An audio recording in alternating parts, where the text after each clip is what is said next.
제자 마태를 부르시는 이야기죠. 마태복음 저자인 마태 자신을 주님께서 부르셨던 장면을 기록해 놓은 말씀입니다. 마태를 부르시는 이야기를 통해서 주님이 어떤 사람을 부르시는지 이미 정답을 다 알고 계시죠. 죄인을 부르신다고 말씀 속에도 나와 있습니다.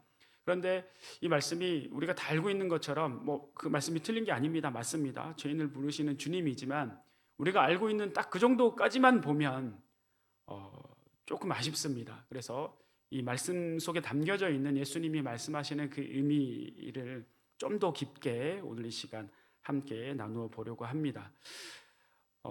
예수님이 부르시면 굉장히 많은 것들이 담겨져 있습니다. 그 안에 부르셔서 그 부르심에 응한 자들에게는 공유함을 베풀어 주시고 죄사함을 주시고 제자로 세워 주시고 하나님의 자녀여 백성으로 또 삼아 주십니다. 그렇게 하나님의 자녀의 백성으로 어떻게 살지는 오늘 본문 앞쪽에 또 뒤쪽에 계속 이어서 나오기 때문에 그 말씀들을 통해서 보기로 하고, 오늘은 예수님이 부르시는 자가 어떤 자인가, 어떤 자를 부르시는지 죄인인 건 알겠는데 좀 더 깊이 있게 보도록 하겠습니다. 먼저 몇 가지 오늘 본문에 나온 어떤 낱말 단어의 의미와 배경적인 부분을 조금 함께 살펴보고 본격적으로 본문 말씀을 볼 겁니다. 마태는 본래 이름이 레위입니다. 레위 족속 할 때 그 레위라는 이름을 가진 자인데, 마태복음이 아닌 다른 복음서 보면 레위라는 이름이 나와 있습니다. 직업은 세리라는 직업입니다. 그런데 마태라고 마태복음에 기록된 것은, 마태라는 이름 뜻이 하나님의 선물이라는 뜻입니다. 이 마태라는 이름 뜻으로 보아서 원래는 레위라고 이름이 불려졌는데 예수님을 만나 제자가 된 이후에 아마도 마태라는 이름으로 새롭게 개명을 했든지 새로운 이름을 추가적으로 만들어서 불림 받았던 것 같습니다.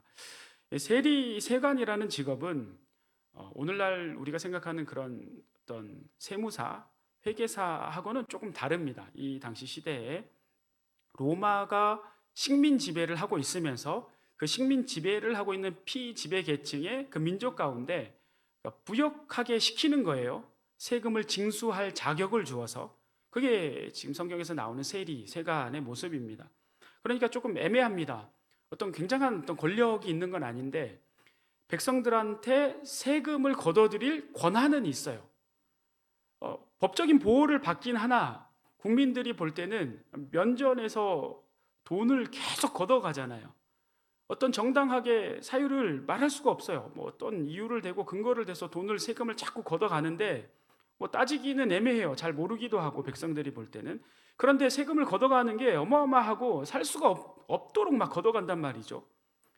국민들이, 이 이스라엘 백성들이 볼 때는 우리 민족을 억압하는 로마 식민 지배자의 부역하는 매국노로 보이고, 또 성경 말씀에도 위배되는 죄인으로 보이는 겁니다. 이 사람들이 이제 성경에는 약탈하고 횡포를 일삼는 아주 백성들이 싫어하는 그냥 죄인 정도인데, 구체적인 내용이 어떤 거냐면 좀 더 풀어서 말씀을 드리면, 아까 말씀드린 대로 어떤 권력이 막 거대하게 있진 않아요, 이 세리들은.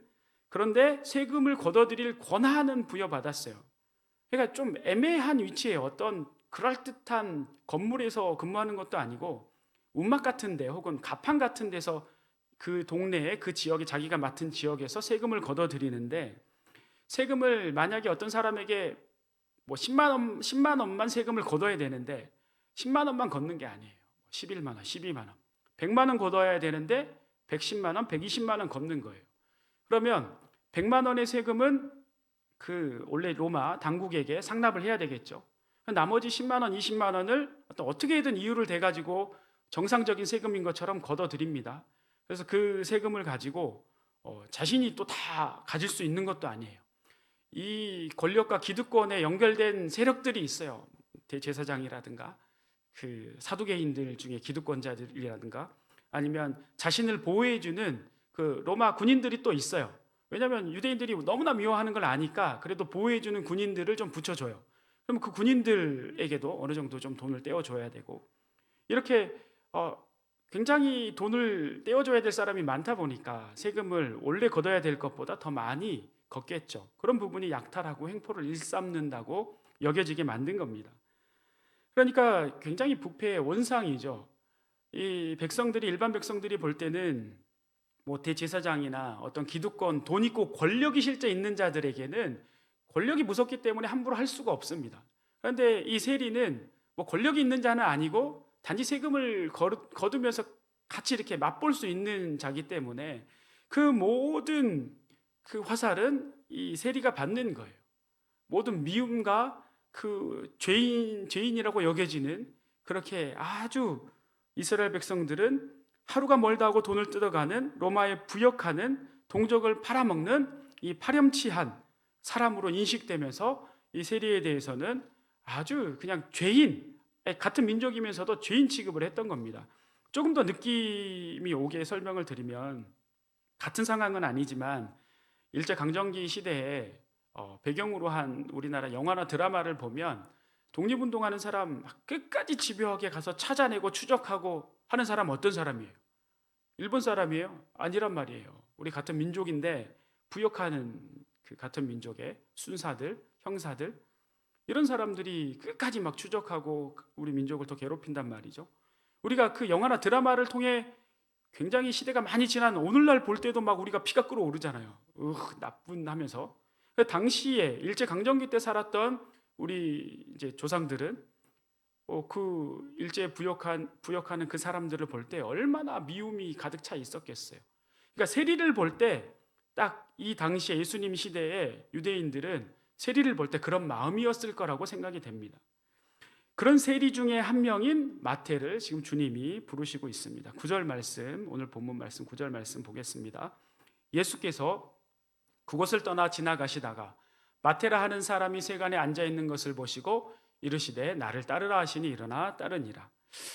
예수님이 9장 9절에 마태를 처음 보신 게 아니에요. 이제 기록은, 마태복음에서 기록은 마태가 9장 9절에 나오지만 실제 정황상 마태가 예수님하고 이렇게 직접적인 대화를 나눴는지는 정확하게 모르지만 마태가 예수님의 말씀을 오늘 9장 9절 말씀 이전에도 들었을 것이라고 보는 게 굉장히 당연하게 추론할 수 있는 부분입니다. 왜냐하면 복음서의 많은 부분들 중에 산상수훈 부분은 마태만큼 자세하게 기록한 성경이 없어요. 이 산상수훈을 이렇게까지 자세하게 기록할 수 있는 것은 누구에게 이렇게 전해 들어서 기록할 수 없는 부분이거든요. 그것은 본인이 직접 들었기 때문에 그렇게 자세하게 산상수훈을 기록할 수 있습니다. 그러니까 예수님이 주로 사역했던 갈릴리 가버나움 지역과 이 마태가 일했던 지역, 그 갈릴리 지역이 멀지 않거든요. 다 그 지역 일대이기 때문에 아마도 예수님께서 갈릴리 지역이 아닌 그 가버나움을 벗어난 갈릴리 호수를 건너가서 그 귀신 내쫓아준 거라사 지역 이런 데가 아니고서는 마태가 아마도 산상수훈 때도 가서 들었고 그 외에도 예수님이 말씀하실 때 마태가 예수님의 말씀을 들었던 걸로 보는 게 합리적이고 당연한 걸로 우리가 생각할 수 있습니다. 예수님이 말씀하신 그 산상수훈을 우리가 이미 봤지 않습니까? 5장, 6장, 7장 보면 예수님의 그 하나님 나라에 대한 설명을 얼마나 자세히 기록을 해놨어요. 그러니까 그 말씀을 듣고 맨날 미움만 받고 아주 자기 민족에게 그 로마에 부역한다고 손가락질 받는 이 마태가 예수님의 회개하라 천국이 가까웠느니라, 또 복 있는 자는, 또 하나님의 나라는, 이런 말씀을 막 듣고 마음에 불이 타올랐던 것 같아요.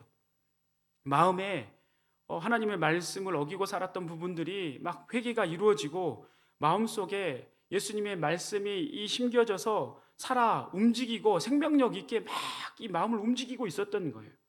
그렇게 움직이고 있는 마태의 상태를 예수님께서 보신 거죠. 그 마음 상태를 보신 거예요. 그냥 세리 일을 하고 있는 걸 보시고 예수님이 지나가다가 아무나 보고 너 나를 따르라 이렇게 하실 리는 없잖아요. 그냥 지나가다가 너 그냥 아무나 찍어서 너 나를 따라, 이게 아니란 말이죠. 그 심령의 마음을 보시는 거거든요. 그러니까 마태가 그 전에 예수님의 말씀을 어떻게 들었는지는 정확하게 성경에 안 나왔지만 아까 산상수훈 말씀 드린 것처럼 산상수훈의 말씀을 듣고 또 여러 말씀을 듣고 마음 가운데 이미 주님을 향한 마음이 열려져 있었던 거예요. 그 마음을 보시고 예수님께서 나를 따르라 했을 때 마태가 즉시 일어나 따릅니다.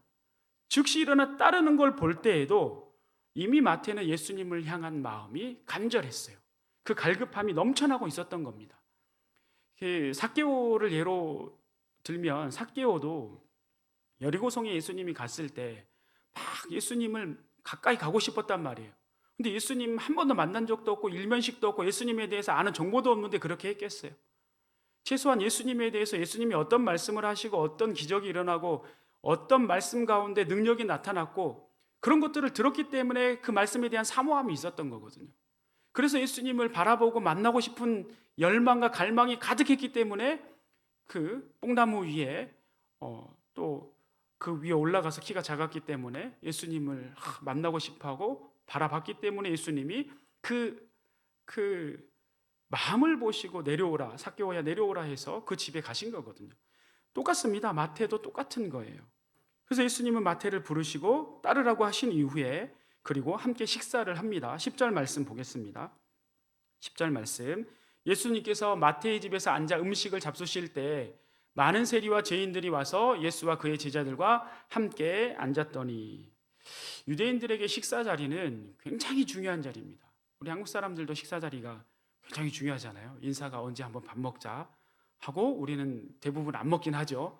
그런데 유대인들은 식사 자리가 너무너무 중요해요. 이게 그 우리처럼 그냥 한번 인사하는 자리가 아닙니다. 신분이 다르면 함께 식사할 수 없어요. 이방인들하고 식사하지 않습니다. 이 당시 유대인들이. 나중에 사도들끼리도 이 식사 문제 때문에 다툼이 있었어요.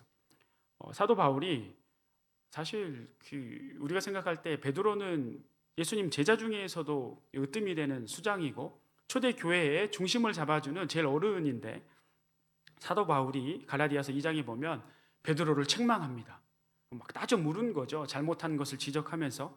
뭐 때문에 그랬냐면 베드로가 이미 사도행전 10장에 고넬료를 통해서 만날 때 하나님께서 이방인에게도 복음이 열려 있다라는 것을 확실하게 알려주셨어요. 그래서 사도들끼리 모여서 회의할 때도 베드로가 자기가 그 하나님이 보여주셨던 이방인을 향한 그 복음에 대해서 설명을 다 한단 말이에요. 고넬료에 대한 얘기도 하고. 그래 놓고는 그 이후에 안디옥 교회는 이방인들이 있는 교회란 말입니다. 그런데 안디옥 교회에 와서 같이 교제하고 이방인 그리스도인들하고 식사를 하다가 율법주의자 유대인들이 막 온 거예요. 얼마나 온지는 모르겠는데 막 오니까 눈치를 보면서 그 이방인 그리스도인들에게서 떠나간 거예요. 자기는 이방인하고 식사를 안 한 것처럼. 그것을 보고 다른 사도들, 다른 유대인 그리스도인들도 베드로를 보고 따라서 똑같이 한 거예요. 그래서 외식하는 자들이라고 사도 바울이 베드로와 함께한 자들을 굉장히 책망을 하는 겁니다. 제가 이 베드로하고 바울 얘기를 하려는 게 아니라 이스라엘 사람들에겐 그만큼 식사 자리가 중요한 자리예요. 굉장히 중요한 자리입니다. 아무하고나 식사하면 안 되고 내가 괜찮다라고 생각해서 그냥 한번 식사를 잘못했다가 주변 사람들에게 비판과 정죄와 핍박의 화살이 막 쏟아질 수 있는 게 식사의 자리입니다. 이 사람들에게. 이스라엘 사람들의 인식 속에 매국노요, 쓰레기요, 죄인으로 여김받는 이 세리 마태와 예수님이 식사를 하고 있는데 바로 비난의 대상이 되어버린 겁니다. 마태 한 명만이 아니죠. 더군다나 마태 한 명만이 아니라 많은 세리들, 마태 친구 세리들, 동료들이 다 왔겠죠. 그리고 또 세리들 말고 죄인들이라고 또 써 있습니다. 죄인들. 보통 성경에서 죄인들이라고 하면 이 당시 백성들이 죄인이라고 여기는 사람들은 창녀, 그리고 병든 자, 소외된 사람들, 이런 사람들이 이제 죄인들이라고 취급하는데 그런 죄인들이 다 마태의 집에 와서 많은 세리들과 함께 창녀들과 함께 병든 자들과 함께 예수님이 식사하고 있는 거예요. 그걸 보고 굉장히 이상하게 생각한 거죠. 이 바리새인들은. 왜냐하면 식사를 중요하게 여긴다는 것은 식사를 같이 할 수 있는 사람들은 같은 부류라고 여기는 겁니다. 같은 공동체라고, 같은 동질감을 가진 신앙생활을 한다면 같은 신앙 고백을 하는 그런 사람으로 여기는 거거든요. 그러니까 예수님이 식사하는 사람들을 보니까 장녀요, 죄인 취급받는 세리요, 뭐 병든 자요, 또 다른 많은 죄인들 하고 식사를 하네요. 예수님도 그런 죄인들과 같은 자로 취급하고 있는 거예요. 그래서 이 바리새인들이 이상하게 여기면서 예수님의 제자들에게 물어보죠. 11절 말씀. 바리새인들이 보고 그의 제자들에게 이르되 어찌하여 너희 선생은 세리와 죄인들에게 함께 잡수시느냐. 어떻게 보면 바리새인들 입장에서는 이게 당연한지도 모르겠어요. 이미 이 사람들은 어제 오늘 일이 아니에요. 이미 자신들은 정결하고 자신들은 깨끗하고 자신들은 거룩하고 자신들만 다른 남들의 아주 눈에 티만 봐도 지적하며 자신들을 드러내는 사람들이거든요. 어떻게든 지적거리만 찾는 사람들이에요. 예수님의 그 죄인들과 식사하는 그 죄인들도 사실은 자기들이 만들어 놓은 죄인들이지 자신들은 죄가 없나요? 근데 스스로 죄가 없다고 생각한단 말이죠. 그 말씀을 들으신 예수님이 12절 말씀에 응답하십니다. 12절 말씀. 예수께서 들으시고 이르시되 건강한 자에게는 의사가 쓸데없고 병든 자에게라야 쓸데있느니라. 건강한 자에게 의사가 쓸데있는 거고 병든 자에게는 의사가 쓸데없다. 이 말씀은 뭐 어려운 말씀이 아니죠. 어려운 말씀이 아닙니다. 그런데 이 말씀 자체는 우리가 쉽게 이해할 수 있는데 예수님이 어디에서 이 말씀을 가져와서 말씀하시는지 성경적 의미를 우리가 좀 살펴보면 예수님이 이 말씀도 그렇고 그 다음 13절 말씀도 그런데 호세아 말씀을 좀 인용하시는 겁니다.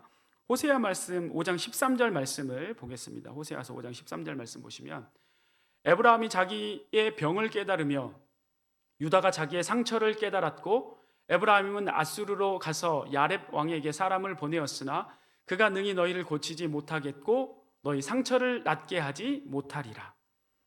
그러니까 여기 에브라임은 북이스라엘을 말해요. 구약시대에 남과 북이 나눠져 있지 않습니까? 북이스라엘을 말하고 유다는 남유다 왕국을 말합니다. 보니까 북이스라엘은 또 남유다도 자신들에게 병과 상처가 있다라는 것을 알았어요. 이게 이제 나라로 보면 뭐 국가적인 위기일 수도 있고 강대국에 이렇게 둘러싸여서 아주 어려운 상황이 됐다라는 것을 보여주기도 한데 이것은 결국은 성경에서 말하는 건 영적인 문제를 말하거든요. 영적인 문제 가운데 병들고 상처가 있어요. 그걸 알긴 알았어요. 그런데 하나님의 백성인 이스라엘은 상처가 있고 병이 있을 때, 영적인 문제가 있을 때 누구를 찾아야 돼요? 하나님을 찾아야 된단 말이죠. 영적인 병이 있을 때 하나님을 찾아야 되는데 누구를 찾아가요? 바로 북쪽에 있는 그 당시 강대국 아수르 왕을 찾아간단 말이죠. 그래서 하나님이 뭐라고 말씀하시냐면 호세아 5장 15절 말씀 보시면 그들이 그 죄를 뉘우치고 내 얼굴을 구하기까지 내가 내 곳으로 돌아가리라. 그들이 고난받을 때에 나를 간절히 구하리라. 이 말씀 무슨 말씀이냐면 너희들이 병이 들어서 그 병을 낫게 할 이는 나 하나님인데 나에게 네가 와서 그 병을 낫게 하기를 구했으면 낫게 해줬을 텐데 네가 엉뚱한 곳에 가서 에브라임 너가 북이스라엘이 엉뚱한 곳에 가서 구하니 너희들은 병이 낫을 수 없겠구나. 이 답답한 북이스라엘 에브라임에게 직접적으로 말합니다. 너희들이 회개하고 하나님의 얼굴을 구했으면 내가 그 병도 상처도 치유해 주었을 텐데 그 전에는 너희들이 그러니까 내 앞에 와서 상처를 치유를 해달라고 공의함을 베풀어 달라고 회개하고 나아왔다면 하나님께서 그렇게 해주셨을 텐데 그렇게 안 하고 제 멋대로 했기 때문에 하나님께서 해줄 수가 없다라는 거예요. 이렇게 주님 앞에 회개하고 나오지 않는 하나님의 얼굴을 구하지 않는 너희들은 결국에는 고난받게 되어 있고 고난받을 때에야 하나님을 찾을 것이다 라고 하나님이 말씀하고 있습니다. 이 구약시대부터 이스라엘 백성들은 선민사상만 있었지 실제 하나님의 백성으로 살지를 못했어요. 죄인인지도 인식하지 못했고 회개하지도 않았고 그러다 보니 문제점도 뭐가 문제인지도 몰랐습니다. 그저 전통대로 형식적인 제사만 드리고 그저 그냥 하나님의 백성이다 선민사상만 있었던 사람들이에요. 그런데 놀랍게도 이렇게 고난을 받고 나라가 망하고 또 포로로 70년 동안 갔다 오고 물론 북이스라엘의 직접적인 후손은 아닌데 남유다도 마찬가지입니다. 남유다의 후손들인 이 바리새인들도 마찬가지예요. 똑같습니다. 구원자로 보내시겠다 하신 메시아 예수님이 눈앞에 오셨는데도 지적거리만 찾고 있어요. 지적거리만 찾고 있어요. 예수님이 어떤 의미에서 마태를 부르시고 마태와 식사를 하는지에 대해서 하나님의 관점에서는 전혀 생각하지 않아요. 비난만 하고 있습니다. 그래서 예수님께서 이 답답한 바리새인들에게 말씀합니다. 13절 말씀. 너희는 가서 내가 궁유를 원하고 제사를 원하지 아니하노라 하신 뜻이 무엇인지 배우라. 나는 의인을 부르러 온 것이 아니요 죄인을 부르러 왔노라 하시니라. 이 말씀이 호세아 6장 6절 말씀을 예수님이 인용해서 그대로 말씀하신 건데 호세아 6장 6절 말씀도 바로 이어서 보겠습니다. 나는 인애를 원하고 제사를 원하지 아니하며 번제보다 하나님을 아는 것을 원하노라. 호세아에서는 인애라고 했고 예수님은 긍휼이라고 했는데 하나님의 자비 헤세도 똑같은 얘기입니다. 인애나 긍휼이나. 그러니까 예수님께서는 바리새인들에게 지금 내가 긍휼을 원하고 제사를 원하지 아니한다라는 뜻이 뭔지 배워라. 바리새인이 이 말씀을 모르겠어요? 바리새인은 나름대로 성경에 능통하고 말씀을 잘 안다고 자부하는 사람들이에요. 예수님이 너희들 호세아 6장 6절 말씀, 내가 궁유를 원하고 제사를 원하지 아니한다라는 뜻이 뭔지를 너희들 다시 확실하게 배워야 돼. 너희들은 이 말씀을 지금 모르고 있는 거야 라고 예수님이 지금 말하는 겁니다. 주님이 제사를 원하지 않고 궁유를 원한다 이 말씀을 우리가 알고 있는 내용입니다. 제사를 원하지 않는다라는 말씀은 오늘날로 치면 예배죠. 구약의 예배 형태가 제사인데 제사를 원하지 않는다, 예배 원하지 않는다 이게 아니에요. 그러니까 합당한 제사를 드릴 수 있는 합당한 영적 예물로 산 제물로 주님께서 받으실 예배자의 모습이 아니라는 거죠. 그런 예배자의 모습이 아닌 예배를 하나님은 받으실 수 없다라는 얘기예요. 그것보다 먼저 해야 될 게 뭐냐면 궁유를 원한다라고 했는데 이 사회운동하는 분들이 이 말씀을 잘못 해석하는 경향이 있는데 예배보다는 이웃을 돌보고 이웃을 사랑하고 예수님처럼 그 사랑하는 걸 굳이 하는 걸 먼저 해라 이 말 자체는 맞아요. 우리가 하나님을 사랑하듯 이웃을 사랑해야 되는 게 같이 가야 됩니다. 하나님께 예배하고 하나님께 사랑한다 하면서 이웃을 사랑하지 않고 구제하거나 이웃을 사랑하지 않는 모습은 하나님을 사랑하지 않는 것과 같아요. 그 말씀 자체는 맞는데 이 말씀을 해석할 때 그렇게 해석하지는 않아요. 여기서 궁유를 원한다라는 것은 우리에게 말씀하셔서 우리로 하여금 이웃에게 가서 궁유를 베풀고 사랑을 베풀라는 뜻이 아닙니다. 하나님께서 궁유를 베풀기를 원하신다는 거예요. 하나님께서 궁유를 베풀기를 원한다라는 말씀은 뭐냐면 죄인인 너희들에게 하나님께서는 무한한 자비를 베푸시기를 원한다는 거죠. 그런데 어떤 자들에게 이 궁유를 자비를 베푸시냐면 내가 죄인인 걸 고백하며 겸손하게 나오는 자들에게 그 긍휼하심을 자비를 베풀어 주신다는 거예요. 바리새인 같이 나는 죄 없다 하고 정죄하는 자들에게는 절대 자비하심을 긍휼하심을 베풀어 줄 수가 없다라는 얘기죠. 이 세상에 죄인 아닌 사람이 어디 있습니까? 죄인인 것을 깨닫는 자가 그 긍휼함을 받을 수 있는 거예요. 다윗이 하나님께 인정받고 백성들에게 사랑도 받았어요. 자신만만하게 교만하게 승승장구했어요. 전쟁에도 다 이겨요. 그 권좌에 올라가 보니까 자기가 죄를 짓고도 워낙 많은 피를 막 흘리니까 사람을 죽이는 것도 이제 감각이 없어진 거예요. 사람만 죽이는 게 아니라 충성스러운 우리아도 죽음의 전쟁터로 몰아붙여가지고 그 안에 밧세바를 취하지 않습니까? 그러고도 자기가 죄 지은지 몰랐어요. 자기가 죄 지은지 몰랐어요. 죄에 취해 있는 거죠. 나단 선지자를 통해서 하나님이 책망을 할 때 다윗이 그 책망을 듣고 자신이 얼마나 악한 죄인이었는지를 깨닫고 쓴 시편이 있습니다. 시편 51편 16절 17절 말씀을 보겠습니다. 16절 17절 말씀. 주님께서는 제사를 기뻐하지 아니하시나니 그렇지 아니하면 내가 드렸을 것이라.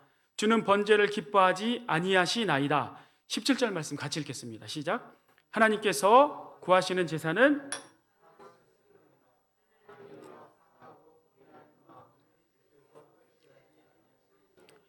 참 다윗은 정말 대단한 사람인 것 같아요. 왕이라서 어떤 거대한 왕국을 세워서가 아니라 웬만한 사람 같으면 이 정도로 죄에 취해서 죄에서 못 벗어 나올 것 같은 정도로 그런 범죄 속에 있었다면 선지자들이 갔을 때 선지자가 가서 책망했을 때 보통 다른 왕들은 이럴 때 선지자 다 죽였거든요. 다윗은 하나님의 이 선지자를 통해 말씀하시는 그 미세한 음성을 듣고 반응합니다. 하나님께서 호세아 선지자를 통해서 이스라엘 백성들에게 하셨던 말씀, 오늘 예수님께서 바리새인들을 향해 하시는 말씀을 다윗은 정확하게 이해하고 있었어요. 예수님께서 바리새인들에게 말씀하시잖아요. 하나님께서 원하시는 것은 인애와 긍휼이다. 제사가 아니다. 이 말씀이 무슨 뜻인지를 다윗은 정확하게 이해하고 있었어요. 죄를 짓고도 회개하지 않고 교만에 있을 때 드리는 제사는 하나님이 기뻐 받으시지 않는 제사다라는 것을 알고서 16절에 하나님이 제사를 기뻐하지 아니하시나니 이렇게 말씀하잖아요, 다윗이. 그러니까 예배나 제사 자체가 잘못된 게 아닌데 내가 죄를 짓고도 그냥 재물만 좋은 거 갖다 바치고 형식만 그럴듯하게 해서 드린다고 해서 하나님이 기뻐 받으시는 게 아니었다라는 것을 아는 거죠. 그렇게 예배를 드렸더니, 그런 마음으로 주님께 나왔더니 하나님께서 안 받으셨는데, 내가 죄인인 것을 깨닫고 통해 자복하며 회개하며 침상이 다 줬도록 주님 앞에 내 죄에 대해서 통해 자복하고 나왔을 때, 주님께서는 그 심령이 가난한 자는 복이 있다고 예수님도 말씀하시잖아요. 그 상한 심령을 거부하지 아니하시고 통회하는 마음을 멸시하지 아니하시고 긍휼히 여겨주시는, 그렇게 불러주시고 그렇게 세워주시는, 그렇게 주님을 다윗은 경험했고, 그것을 바리새인들에게 깨달으라고 오늘 예수님이 말씀하고 있는 겁니다. 사실 죄인 아닌 사람이 우리가 어디 있습니까? 죄인인지 깨닫지 못하는 거죠. 그런데 우리가 한 가지 또 간과하는 게 있습니다. 다 우리가 생각하지 못하는 게 있어요. 주님을 몰랐을 때, 주님을 처음 믿을 때, 주님을 회심했을 때만 주님의 부르심이 있을 거라고 생각을 합니다. 오늘 마태를 보면서 우리가 그렇게 생각을 많이 해요. 그런데 그렇지 않아요. 제가 다윗을 예로 들었잖아요. 다윗이 하나님 몰랐다가 처음 만난 게 아니잖아요. 우리가 하나님을 믿으면서도 내가 죄인인지 모를 때, 주님의 부르심에 대한 필요를 잊어버렸을 때, 그러면 바리새인처럼 돼버립니다. 교만해져 버려요. 죄인이 아니라고 스스로 여기고 죄악 속에 묻혀버립니다. 다윗을 보면 어느 순간 내가 죄인인 것을 잊고 교만해져 있을 때, 나단 선지자를 통해서 하나님이 말씀하시는 것을 듣고 반응했습니다. 통해 자복하고 주님 앞에 나왔습니다. 그래서 주님께서는 외면하지 않으시고 긍휼히 여겨주셨습니다. 우리도 신앙생활을 하다 보면 습관적으로 신앙생활을 할 때가 있어요. 교만해질 때도 있습니다. 마음 가운데 미운 마음과 악한 마음을 막 채울 때가 있어요. 그렇게 하고 싶지 않은데 그럴 때가 있어요. 주님 앞에 겸손하게 나아가지 않을 때가 있어요. 주님의 은혜를 구하지 않고 내 마음대로 할 때가 있습니다. 분명히 있어요. 주님은 겸손하게 나의 나된 것을 부인하고 죄인임을 인정하며 주님 앞에 나아오는 자를 부르시고 세우십니다. 만약 내가 주님 앞에 겸손하게 나아가지 못하는 그런 때가 있다면, 과거에 있었다면, 앞으로 있을 거라면, 그때 절대 끝까지 버티지 마시고 겸손하게 나의 나된 것을 다 내려놓고 주님 앞에 나아가야 됩니다. 겸손하게 회개하며 나아가야 됩니다. 이번 고난주간을 통해서 그렇게 자비를 베푸시고 긍휼함을 부어주시길 원하시는 우리 주님을 바라보시는 우리 성도님들 되시면 좋겠습니다. 고난주간뿐 아니라 날마다 겸손하게 주님 앞에 나아감으로, 또 주님 부르실 때는 우리 마태가 즉각 순종했던 것처럼 즉각 순종함으로 부어주시는 긍휼과 자비하심을 누리는 우리 성도님들 되시길 축원하고 축복합니다. 아멘. 기도하겠습니다.